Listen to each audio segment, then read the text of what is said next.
आइए साथियों, हम लोग पिछले क्लास में द्विघात समीकरण का जो मूल निकाल लिए थे, मूल का फार्मूला हम लोग निकाले थे।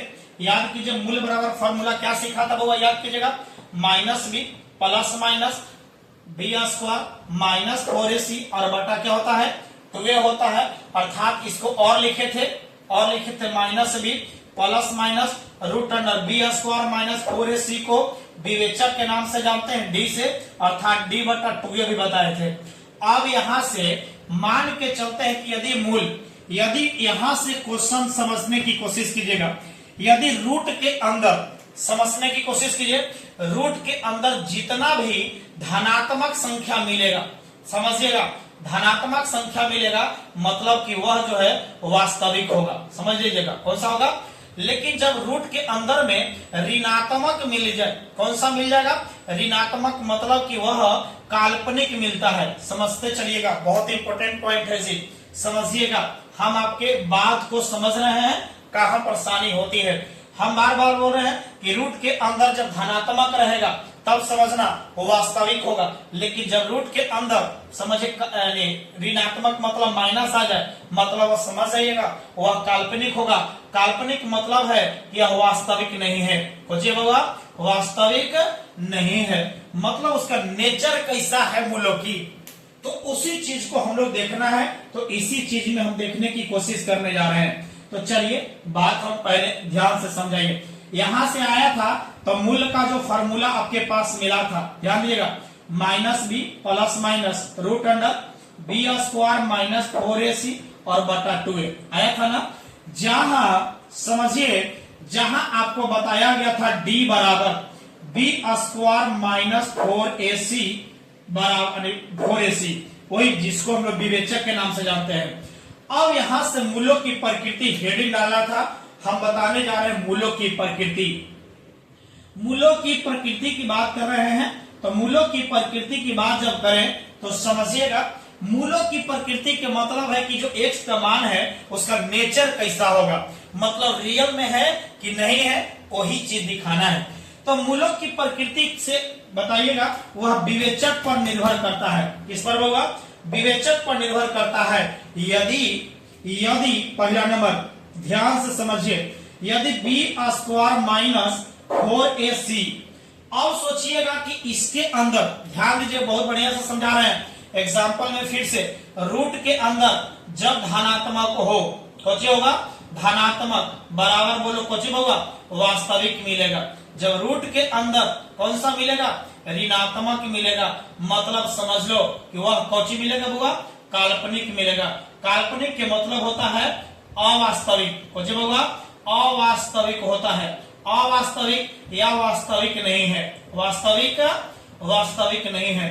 तो यहां से समझने की कोशिश कीजिए, यहां से क्लियर हो जाएगा।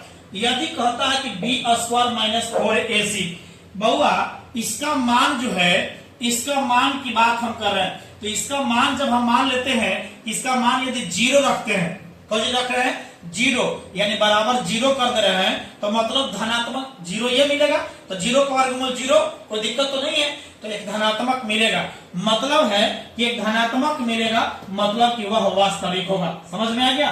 अब चलिएगा, यदि बी स्क्वायर माइनस 4ac बराबर 0, तो बताइएगा मूल की प्रकृति जो होगा, मूल की प्रकृति बताइए कैसा मिलेगा होगा, बताइए 0 का वर्गमूल 0 होगा ना, मतलब यह बताइए कैसा होगा वास्तविक होगा। कौन सा होगा वास्तविक होगा, कोई दिक्कत है। मूल कैसा होगा वास्तविक होगा, और वास्तविक होगा, और उसके बाद में जब बराबर है ना तो वास्तविक होगा और कुछ होगा वास्तविक और समान होगा। कुछ होगा समान होगा, कोई दिक्कत है नहीं, क्योंकि समान हो गया। अब कंडीशन, चलिए बात आगे के चलते हैं। सेकेंड नंबर, अच्छा इसी को यहां लिख सकते हैं, बी स्क्वायर माइनस 4ac को हम लोग क्या कहते हैं डी बराबर 0, इसको लिख सकते हैं ना, डी बराबर 0। तो प्रकृति बताइए कैसा मिल रहा होगा, प्रकृति वास्तविक ना, तो वास्तविक होगा और बताइए कुछ होगा समान होगा। कोई दिक्कत है, यहां लिख दीजिए वास्तविक तथा समान।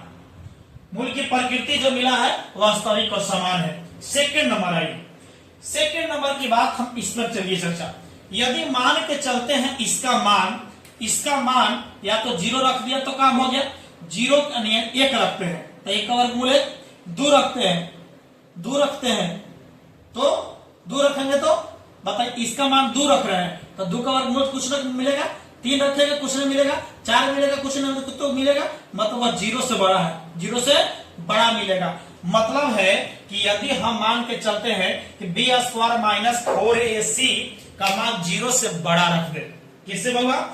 यदि समझ लो होगा, यदि बी स्क्वायर माइनस 4ac का मान जो है 0 से कुछ होगा बड़ा, जेकरा भोकले है भोकायल है छोटा और जकरा है बताइए मुंह खोले है बड़ा है, तो बड़ा हो गया। तो इस कंडीशन में 0 से इसका मान जब बड़ा मिल जाएगा तब क्या होगा, इसका जो मान है समझिए धनात्मक तो मिलेगा, और जब धनात्मक मिलेगा तो बताइए वह कैसा मिलेगा? वास्तविक मिलेगा, कोई दिक्कत नहीं है, वास्तविक तथा। लेकिन 0 के बराबर तो नहीं मिलेगा ना, जब बराबर नहीं मिलेगा एक मतलब यह कुछ मिलेगा असमान मिलेगा, मतलब असमान नहीं है। लेकिन तीसरा नंबर बात, अब इसी को बात समझ लीजिएगा, इसी को लिख सकते हैं डी ना, इसी को डी ग्रेटर देन 0, तो बताइए कैसा मिलेगा? वास्तविक तथा असमान मिलेगा, कोई दिक्कत है नहीं। तीसरा नंबर आइए, तीसरे नंबर पॉइंट पर आते हैं बाबा। तीसरा नंबर क्या कहता है? इधर तो आ जाएगा ना, दिख रहा है ना।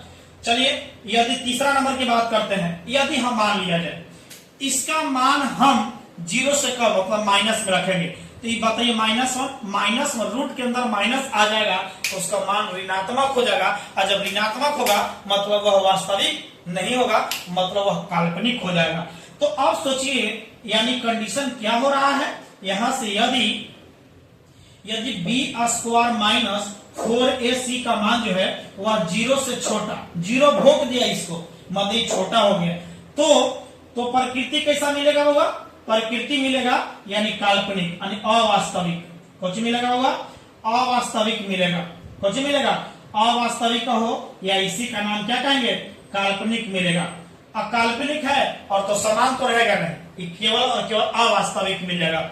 अब इसी चीज को, इसी का नाम हम लोग डी भी दे सकते हैं, डी लेस देन 0, तो क्या हो जाएगा यानी अवास्तविक और काल्पनिक। क्लियर है ना? यानी ये जो है मूल जैसे फार्मूला आपने निकाला था तो इसी से रिलेटेड यह इंपोर्टेंट है। यदि बी स्क्वायर माइनस 4ac बराबर 0 तो प्रकृति मिलेगा वास्तविक और समान, या फिर इसी को हम लोग विवेचक के नाम से जानते हैं, डी दिया हुआ है 0 तो वास्तविक तथा समान। क्लियर है ना? तो यदि हम लोग बी स्क्वायर माइनस 4ac का मान 0 से बड़ा हो जाए माने असमान हो जाएगा, और 0 से छोटे हो गया तो उसका याद कीजिएगा क्या मिलेगा यानी अर्थात यह अवास्तविक काल्पनिक हो जाएगा क्योंकि उसके अंदर का मान माइनस हो जाएगा। तो चलिए यह वीडियो अच्छा लगा तो सब्सक्राइब और शेयर जरूर कर दीजिए। तो चलिए मिलते हैं अगले क्लास में, धन्यवाद, ओके बाय।